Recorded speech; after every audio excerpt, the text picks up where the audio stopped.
কেউ আগাবে না, এক পা আগাবে না, এক পা আগাবে না।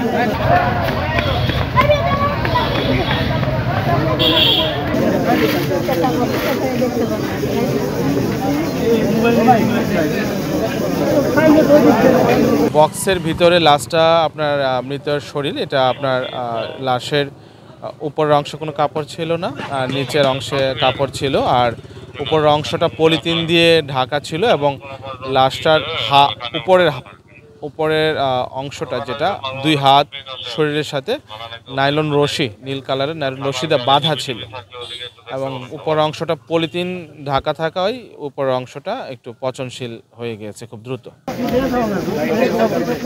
একটা কার্টন পাওয়া গেছে, এই অনুযায়ী আসছিলাম দেখা, তো অনেক পরে মানে পুলিশ বাহিনী আসলো, আসার পরে এখন কার্টনটা খুলছে, এখন দেখলো ওখানে একটা মহিলা মানুষের লাশ। মহিলা মানুষটা মোটামুটি আপনার এই মাঝারি ধরনের একটা বয়স হবে, মহিলা মানুষটা এরকম একটা মহিলা মানুষের একটা লাশ দেখা গেল খুলছে, এই আর কি। যমুনা ইলেকট্রনিক্স ঈদে ডাবল খুশি অফার সিজন 3, যে কোনো পণ্য কিনলেই পাচ্ছেন নিশ্চিত ঈদ উপহার।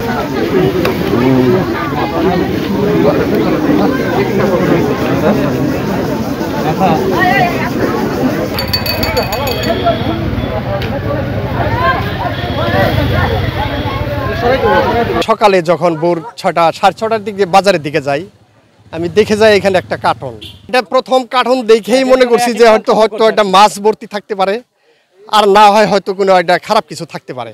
তার কারণ মাছ ভর্তি থাকবে না এটাও বেশি ভাবি নাই, কারণ হলো যদি একটা গাড়িতে এরকম লোড মাছ থাকে, একটা বড় কার্টন পড়ে গেলে অবশ্যই সে বুঝতে পারবে, তাহলে এটা ইচ্ছাকৃতভাবেই হয়তো রেখে যাওয়া একটা জিনিস, তাহলে এটা খারাপ একটা কিছু হইতে পারে, যার কারণে এই কার্টনগুলো কেউ ধরে নাই বা হয় ছয় নাই। প্রশাসনের লোকজন আসে, শেষ পর্যন্ত ক্রাইম সিনের ওনারা আসার পর ফাইনালি এটা প্যাকেটটা ওপেন করে দেখা যাচ্ছে 2 পাশে 2টা ককশিট দিয়ে মানে পরিকল্পিতভাবে সুন্দর করে প্যাকেটটা করে রেখেছে। এটা কারোরই কাম্য না, এটা একটা দুঃখজনক, ন্যাক্কারজনক একটা ঘটনা।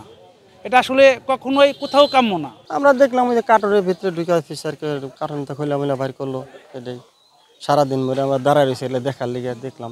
এখানে একটা বক্স ছিল সকালবেলা থেকে, এখানে বক্সে রক্ত মাখা, পরে মেম্বার পুলিশকে খবর দেওয়ার পরে পুলিশ এখন আসছে, আইসে ব্যাগটা খুলছে, খুলে একটা নাকি মহিলা মানুষের লাশ পাইছে। স্থানীয় মাধ্যম সূত্রে আমাদের থানায় একটা নিউজ আসে যে এখানে এই পোটাইল ইউনিয়নের, মানিকগঞ্জ সদর থানাধীন পোটাইল ইউনিয়নের 11 গ্রামের এই বাঁশজারের পাশে একটা এসির বক্সে, এসির এয়ার কুলারের বক্সে একটা বক্স আছে এখানে, এবং সেখান থেকে দুর্গন্ধ ছড়াচ্ছে। তো এরকম একটা নিউজ যায়, স্থানীয় মানুষরা ধারণা করতেছিল ভিতরে কোনো মৃত মানুষ থাকতে পারে।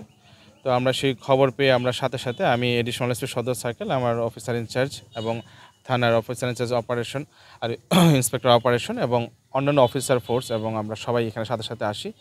এসে আমরা দেখতে পাই যে যে নিউজটা আমাদেরকে দেওয়া হয়েছে ওইটাই সঠিক। এখানে একটা এয়ার কুলারের, একটা এয়ার কুলারের একটা বক্স এখানে বাধাই করা অবস্থায় রাস্তার উপরে আছে। তো এটা বাঁশজারের এখানে ছিল, মানুষ এটাকে টেনে উপরে নিয়ে আসছে। তো আমরা এখানে সকাল 9:30 খবর পেয়ে আমরা 10টা, 10:30টার মধ্যে আমরা যতক্ষণ রেসপন্স টাইম লাগে আমরা এখানে এসে পৌঁছাই। তো পৌঁছানোর পরে আমরা এটার ভিতরে লাশ আবার দুর্গন্ধ ছড়াচ্ছে, আমরা ধারণা করি যে ভিতরে কোনো মৃত মানুষের দেহ থাকতে পারে। তারপরে আমরা সিআইডি ক্রাইম সিনকে খবর দিই, সিআইডি ক্রাইম সিন আসে এবং সিআইডি ক্রাইম সিন এই যে ঘন্টা 1-1.5 ঘন্টা এই 1:30টার দিকে আসে। আসার পরে আমরা সেটাকে আনবক্সিং করি এবং সেটাকে করার পরে সেখানে একটা মৃত নারীর মৃতদেহ পাওয়া যায়। তো ধারণা মানে বয়স আনুমানিক 25 থেকে 35-এর মাঝখানে হবে। তো লাশ পাওয়া যায়। তো সেখান থেকে এখন এটাকে আমরা আমাদের আইন ও বিধি অনুযায়ী যে সুরতহাল আছে, সুরতহাল করে আমরা লাশটা পোস্টমর্টমে নিয়ে যাব, মর্গে পাঠাবো পোস্টমর্টমের জন্য। আর আমরা এই লাশটা এখানে কিভাবে আসছে, তো আমার কাছে আমাদের প্রাথমিক ধারণা মনে হচ্ছে যে এটা একটা পরিকল্পিত হত্যাকাণ্ড, যে এটা ওই মহিলাকে মেরে এখানে লাশটা গোপন করার উদ্দেশ্যে বা করার উদ্দেশ্যে এখানে লাশটা এই বাঁশজারের এখানে ফেলে যায়। তো স্থানীয় মানুষজন জানতে পারে সকাল 7:30টায়। তো সকাল 7:30টার পূর্বে যে কোনো সময় লাশটা এখানে বক্সটা এখানে ফেলে গেছে। তো আমরা আমাদের যে কৌশল অবলম্বন করে আমরা সেই ঘটনার রহস্য উদ্ঘাটন করব, যে এখানে লাশটা কীভাবে আসছে বা হত্যাকাণ্ডের সাথে কে জড়িত। আমরা তথ্য প্রযুক্তির সহায়তায় আমরা মৃতের পরিচয় শনাক্তের চেষ্টা করছি। এখন পর্যন্ত শনাক্ত হয়নি, তবে আমরা আমাদের তথ্য প্রযুক্তির সহায়তায় আমরা যে ক্রাইম সিন যেভাবে পরিচয় শনাক্ত করে সেই চেষ্টা করে যাচ্ছি, যে আশা করি লাশটা পরিচয় শনাক্ত হলে আমরা আমাদের আর কাজটা আগানো যাবে।